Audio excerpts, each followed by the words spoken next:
महर्षि उड़िया बाबा को भी एक उपासक ने प्रश्न किया था कि महाराज जी, मन कैसे रुके?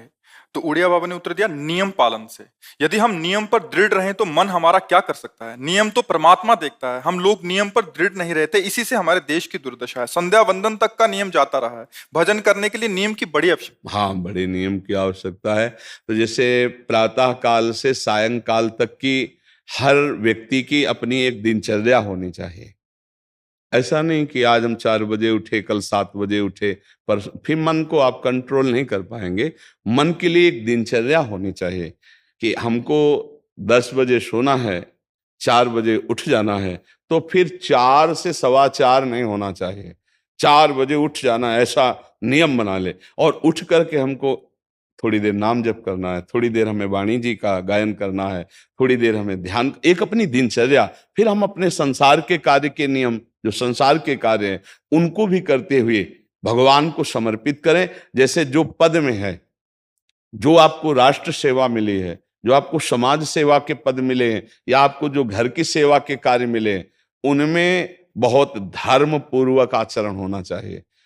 अगर आप अधर्म आचरण करते हैं, अपने पद का दुरुपयोग करते हैं, तो आप सुबह जग करके थोड़ा माला चला लीजिए, फिर भी आपका कल्याण नहीं होगा, क्योंकि आप अपने पद का, अपने सेवा का दुरुपयोग कर रहे हैं। जैसे हम जानते हैं कि अधर्माचरण है, ये अधर्मी है, हमें पता है दोषी है, और वो हमको कुछ धन दे देता है, और हम उसको मुक्त करवाने की बात सोचते हैं, और जो निर्दोष है उसको फंसा देते हैं। अब तुम चाहे जितना माला चलाने की कोशिश करो या दान पुण्य करो, वो तुम्हारा अधर्म आचरण, वो अधर्म का धन तुम्हें सतमार्ग में नहीं जाने देगा। नियम लेना चाहिए कि जिस पद में है, जिस धर्म में है, जिस कर्तव्य में है, चाहे कुछ भी हो जाए, हम अपने कर्तव्य से विमुख नहीं होंगे। जितना जप महान है, उतना ही कर्तव्य महान है। दोनों बातें समझना है। माला फेरा और इसके बाद बेईमानी, अधर्माचरण, इनका कोई नियम नहीं है कि हमें कैसे चलना है, तो वो माला काम नहीं कर पाएगा, क्योंकि उसका तभी सत्य भाव माना जाएगा माला जपला जब धर्माचरण है। धर्माचरण नियम से। बोले वो बड़े कट्टर नियम वाले हैं, उनको घूस नहीं, आप उनको भयभीत करके नहीं काम करवा सकते, प्रलोभन में काम नहीं करा सकते। ये हमारी गृहस्थी है ना, तो गृहस्थी के पालन के लिए धन चाहिए, और धन के लिए हम धर्म को आगे रखें, धन को नहीं। धर्म को, हमारा कर्तव्य क्या, प्रायः जैसे पूज्य बाबा ने कहा, आज हमारे देश में बहुत दुर्दशा हो रही है। दुर्दशा हो रही, क्यों? क्योंकि सब अपनी जगह से गलत हो रहे हैं। अगर अपनी जगह हम ठीक रहे तो हमारी दुर्दशा नहीं होगी। हमारा भजन कम होगा, लेकिन हम धर्म से चल रहे हैं तो हम विजयी होंगे।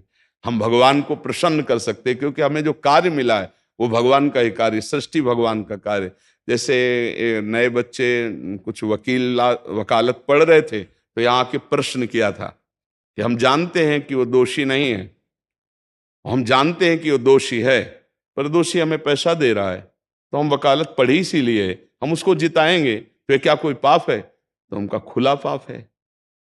बोले नहीं, हमारी कोई ऐसा कंपनी दो, ऐसा कुछ बोले कि हमारी कंपनी को ये सिखाया जाता है, तो हमको तो ये करना ही होगा, अगर नहीं करेंगे तो हमारी वकालत का मतलब क्या रहा? तो नहीं, वकालत का मतलब अधर्मी को मुक्त करवाना नहीं है। वकालत का मतलब अधर्मी के सबूत एकत्रित करके उसको दंड दिलवाना है, और धर्मात्मा को मुक्त करवाना है। अब इसके लिए आपके पास अर्थव्यवस्था अगर कमजोर भी है, तो धर्म व्यवस्था आपकी पूरी है। धर्म व्यवस्था ठीक है तो परिवार स्वस्थ रहेगा, सुखी रहेगा, भगवान आप पर प्रसन्न रहेंगे। अच्छा, फिर हमने तर्क रखा कि जैसे आपकी बहन के साथ कोई गलत व्यवहार करे, आपको पता है, और वो आपको 10 लाख रुपया घूस दे, तो क्या आप उसका पक्ष लेंगे? नहीं। तो फिर दूसरी बहन के साथ किया है। अब यहां विचार करना है ना, अपने भाई का अगर कत्ल किए हो, मुझे पता हो कि ये दोषी है, तो क्या हम पैसे से उसको मुक्त करने देंगे?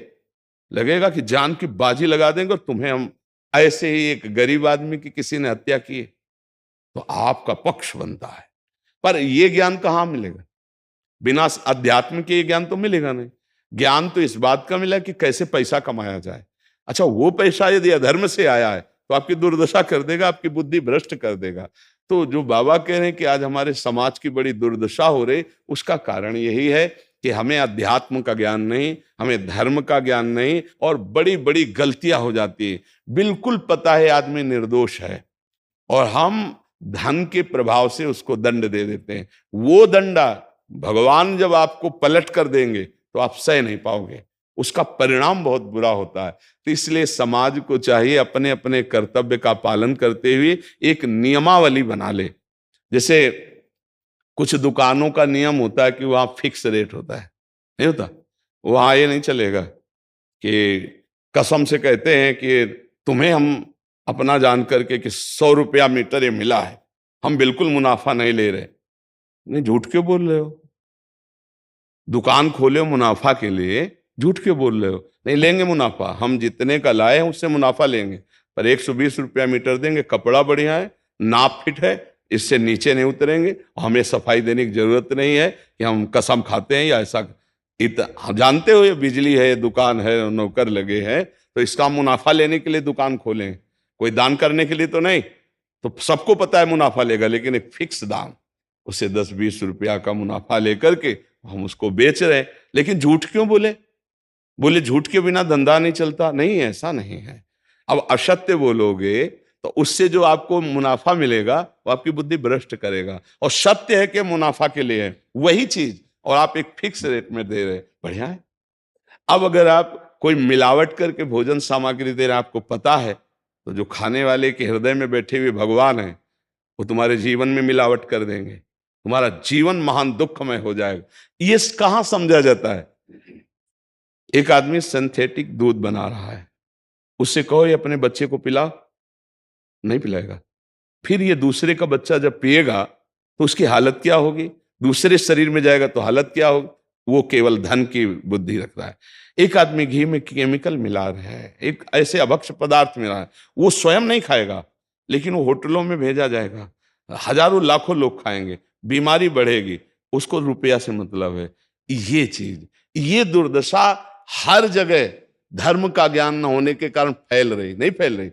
एक मरीज बीमार है, असली दवाओं में पैसे ज्यादा है, नकली दवा लेकर के असली के दाम में बेच देना, उसको बिल्कुल फायदा ना होना। लेकिन परमात्मा देख रहा है, तुम जानते हो नकली दवा है, वो तो नहीं जानता बेचारा, ज्यादा पढ़े लिखे नहीं, किसान आदमी गांव का आया है, तुमने दे दिया और उसने पैसा दिया असली के।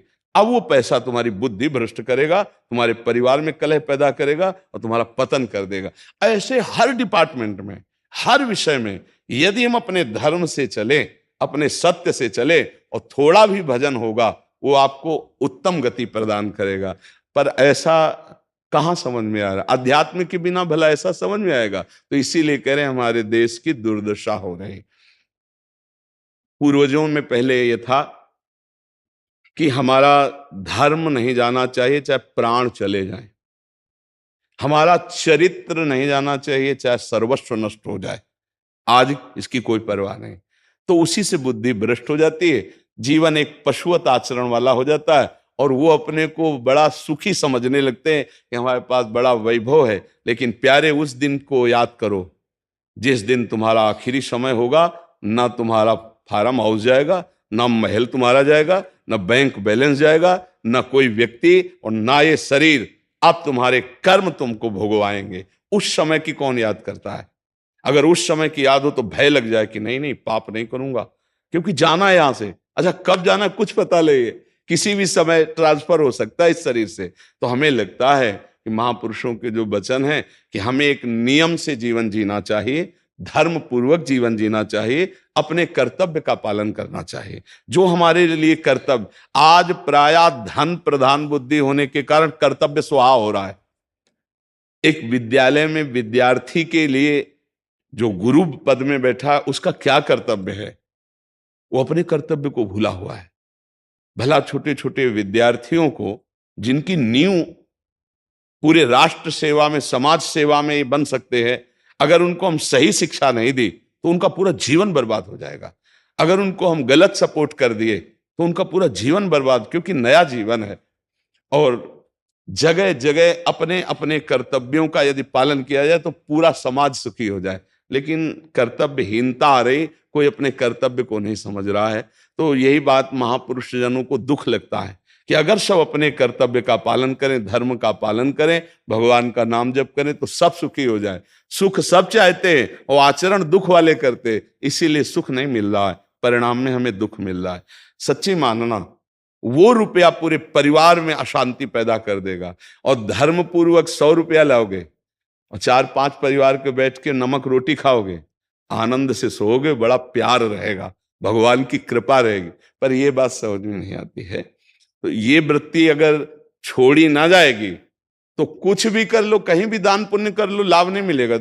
अगर दान देने की बात कही गई है तो धर्म पूर्वक कमाए हुए धन से। अगर आप मेहनत से कमाए हो ना, 10 रुपया दे दोगे ना, तो 10 रुपये का वो आटा लाके अगर 2 रोटी खाएगा तो खूब वजन होगा। और आप 1 लाख रुपया बेईमानी का रख दोगे ना, तो बैठे बैठे वो गंदा ही सोचेगा, वजन नहीं होगा। उसका गंदा सोचना और आपका गंदा करना दोनों मिल करके, उसके कारण भी तो आप बने ना, तो आपका ही पतन हो जाएगा। उसको तो भगवान बचा लेंगे क्योंकि भगवान की शरण में है। तो मुझे लगता है अधर्म के धन से कभी किसी को लाभ नहीं मिलता। तो अपने कर्तव्य का पालन करते हुए यदि नाम जप किया जाए तो बहुत जल्दी हमको लाभ प्राप्त हो जाए।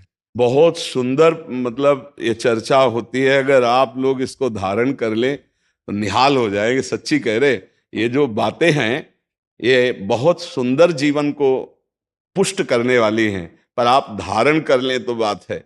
नहीं तो जैसे लाभ दिखाई दे रहा 50,000, तो ये बातें भूल जाओगे, ये बातें अच्छी नहीं लगेंगी। हे यार, बहुत बढ़िया काम घर में आएगा, पर हमारी ये बात ध्यान रखना, वो 50,000 घर में अशांति पैदा कर देगा। सच्ची मानना, आप धर्म से चलना, धर्म से चलोगे तो भगवान तुम्हारी रक्षा में रहेंगे। अधर्माचरण, देखो कैसी कैसी घटनाएं होती हैं। बढ़िया कार है, फिल्मी गाना लगाए चल रहे हैं, और वो एक्सीडेंट हुआ, आग लग गई, बाहर निकल ही नहीं पाए, वो अंदर ही जल गए। क्या हुआ? ये करोड़ों रुपए की कार भूंज दिया तुमको अंदर ही बैठाल के, धू धू करके आग लग गई, अंदर जल। ऐसे जलना चाहते हो या भगवान के आनंद में चिंतन करके शरीर छोटे हो फिर दाह संस्कार हो ऐसे कि सब लोग भगवान के नाम का कीर्तन करते ही जा रहे, फिर आपका अंतिम संस्कार वहां जीवित जल गए? क्या हो सकता है? एक एक पल तुम्हारे कर्म का हिसाब होगा, एक एक सेकंड का।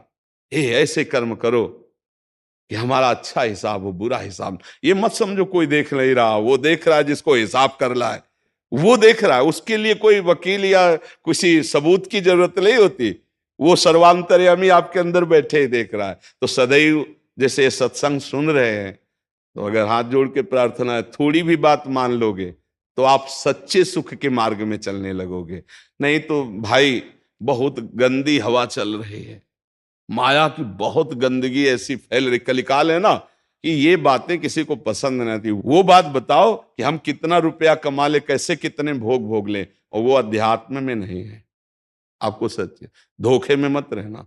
अध्यात्म में है, जितना आप धर्म से चलोगे उतना सुखी होगे, और लोक में है जितना धन मिल जाएगा उतना सुखी माना जाएगा। लेकिन वो सुख नहीं है, वो चंद मिनट के लिए हाइलोजन की तरह जलेगा, फ्यूज हो जाएगा।